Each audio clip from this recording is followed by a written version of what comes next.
Series বাঁচাতে জিততেই হতো এমন সমীকরণে ভারতের বিপক্ষে দ্বিতীয় ওয়ানডেতে মাঠে নেমেছিল নিউজিল্যান্ড।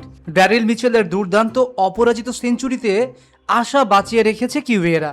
স্বাগতিকদের বিপক্ষে 7 উইকেটের বড় জয়ে সিরিজে 1-1 সমতা ফেরালো সফরকারীরা।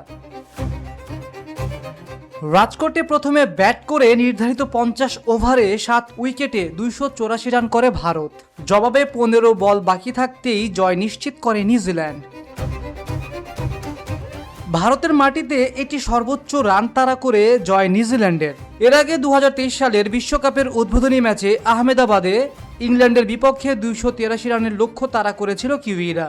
2023 সালের পর টানা 8 ওয়ানডে হারের পর ভারতের বিপক্ষে নিউজিল্যান্ডের প্রথম জয় এটি, যা ভারতের মাটিতে 2017 সালের পর টানা 8 ওয়ানডে হারার পর প্রথম জয়।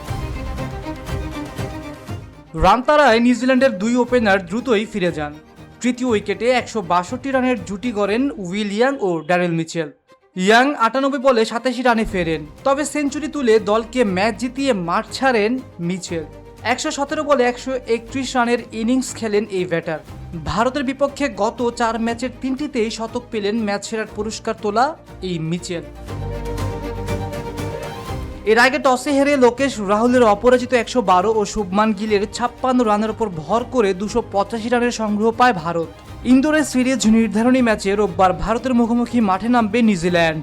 এরপর দুই দল 5 ম্যাচের টি-20 সিরিজের মুখোমুখি হবে। আকাশ সাদ, ডেস্ক রিপোর্ট।